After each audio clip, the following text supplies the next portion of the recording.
एक लड़की जब 16 से 20 वर्ष के बीच होती है तो उसका मन किस प्रकार से बहलता है और शिकारी उसका शिकार कर लेते हैं। उन्हीं लड़कियों की तरह एक लड़की को शिकारी के चंगुल से बचा लिया गया है, जो इस पोस्ट में दर्शाया गया है।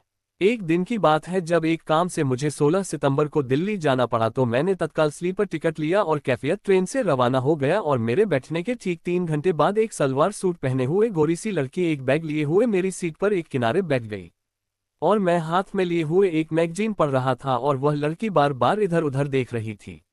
वह बार बार मुझे भी देखे जा रही थी। शायद वह सोच रही थी कि कहीं मैं उसे अपनी सीट से उतार न दूं। मैंने मैगजीन रखते हुए पूछा, कहाँ जाना है? लड़की, दिल्ली। लड़की, आप कहाँ तक जाएंगे? मैंने कहा, मुझे भी दिल्ली जाना है। और आपकी सीट कहाँ है? मेरे पास जनरल टिकट है। मैंने कहा, तो अभी टीटी आएगा तो टिकट बनवा लेना, शायद सीट भी कहीं दे दें। लड़की, जी ठीक है, मैं बनवा लूंगी, लेकिन तब तक आप हमें बैठने दीजिए। मैंने कहा, कोई बात नहीं, बैठी रहो। टीटी आया और स्लीपर का टिकट तो बना दिया किंतु सीट नहीं दिया। बोला, कोई सीट खाली नहीं है। मैंने कहा, आप करती क्या हो? लड़की, कुछ नहीं। मैंने कहा, मेरा मतलब पढ़ाई से है। जी, मैं 11वीं क्लास में पढ़ती हूँ। मैंने, अच्छा, और आपके घर में कितने लोग हैं? लड़की, मम्मी पापा भाई बहन सब है। थोड़ी देर बाद वह मोबाइल निकाली और उसमें सिम कार्ड लगाए और किसी से बात की। उधर से कौन था और क्या बात किया ये तो मुझे नहीं पता, लेकिन ये लड़की अपना लोकेशन दे दिया। मैंने कहा, पापा से बात कर रही थी स्टेशन से रिसीव करने के लिए। लड़की, जी नहीं, पापा तो गांव में है। मैंने, फिर भैया रहे होंगे।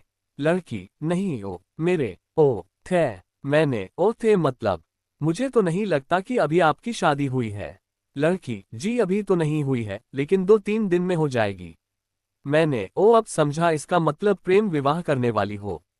लड़की, जी। मुस्कुराने लगी। मैंने, लड़का क्या करता है? लड़की, दिल्ली में नौकरी करता है और बोल रहा था कि मुझे भी नौकरी दिला देगा, फिर हम दोनों लोग मौज से रहेंगे। मैंने कहा, काफी स्मार्ट लड़का होगा। लड़की, जी बहुत स्मार्ट है और बहुत अच्छे स्वभाव का है। मैंने कहा, मैं भी प्रेम विवाह किया हूँ। लड़की, बड़ी उत्सुकता से, आप भी भागकर शादी किए थे? मैंने, नहीं, मैं जिस लड़की को पसंद करता था वह लड़की भी मुझे भागकर शादी करने के लिए कह रही थी, लेकिन मैंने उससे कहा, नहीं, हम तुमसे प्रेम तो करते हैं, किंतु इसका मतलब ये तो नहीं कि जो माँ हमें अपने गर्भ में रखा और हमारा बाथरूम साफ किया, जिस पिता ने हमें अंगुली पकड़कर चलना सिखाया, बाजार के सारे खिलौने दिए, उसके प्यार को ठुकरा दूं। जो सम्मान बनाने में इतनी उम्र गवा दिए, उनकी इज्जत को रौंद दूं। उनका सर समाज में हमेशा के लिए झुका दूं। मैं शादी तो तुम्ही से करूंगा, लेकिन माँ बाप को मना कर। और फिर एक दिन माता पिता मान गए और हम दोनों की शादी हो गई। मैंने कहा, वैसे आप जिससे प्रेम करती है उसे आपके घर वाले जानते हैं? लड़की, जी नहीं, कोई नहीं जानता। मैंने, आप उसका घर देखी है और उसके घर वाले आपको जानते हैं? लड़की, नहीं। मैंने कहा, फ्रॉड, तुम्हारे साथ फ्रॉड होने वाला है। लड़की, नहीं, वह ऐसा वैसा लड़का नहीं है। वह मुझसे बहुत प्यार करता है। मैंने, एक बात बताऊं, जो प्यार करता है तो सिर्फ करता है, ज्यादा जताने की कोशिश नहीं करता है और किसी अनुचित पर रोकता और डांटता भी है। और ये तुम्हारे धन, तुम्हारी सुंदरता से प्रेम करता है। लड़की, नहीं, ये गलत बात है, वह ऐसा नहीं कर सकता। मैंने कहा, ठीक है, मर्जी तुम्हारी, पर मेरे पास एक उपाय है, परीक्षा लेना चाहोगी? लड़की, क्या? मैंने कहा, उससे फोन करो और बोलो कि मेरे मम्मी पापा मान गए हैं मेरी शादी तुमसे करने के लिए और वो भी आने के लिए कह रहे हैं, और वही दिल्ली में ही मेरे मामा मामी भी है, वे भी आ जाएंगे और वो बोले हैं आखिर एक दिन शादी करनी ही है तो अभी तुम्हारे पसंद का ही कर देते हैं, ताकि हम लोगों का मान सम्मान भी रह जाए और तुम लोगों की खुशी भी। इसलिए तुम अपने मम्मी पापा को भी बुला लो। लड़की ने वैसा ही किया, फोन लगाई और लड़का इसकी सब बातें सुनकर आग बबूला हो गया और बोला, तेरी जैसी कितनी लड़कियां आए और चली गई और तुम मुझे बेवकूफ बनाने आए हो, पागल समझ रखा है। डांटते हुए फोन काट दिया। लड़की फिर से फोन लगाई, स्विच ऑफ बताने लगा। मैंने कहा, अब उसका फोन कभी नहीं लगेगा, क्योंकि ऐसे लड़के अलग अलग लड़कियों के लिए अलग अलग सिम कार्ड का उपयोग करते हैं। अब सोचो, घर से भागने का मतलब घर जा नहीं सकती, उनको अपनी परेशानी बता नहीं सकती और तुम्हारा उसके सिवा और कोई रहता नहीं। इसलिए वह तुम्हारे साथ अगर कोई बर्बरता करता तो तुम क्या करती, या फिर एक दिन छोड़कर चला जाता, भाग जाता, तो ऐसे में क्या करती?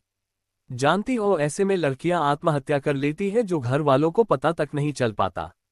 लड़की रोने लगती है। मैंने कहा, ओ हो, रोना नहीं, अभी तुम्हारा कुछ भी नहीं बिगड़ा है। अब एक काम करो, अपने घर फोन लगाओ।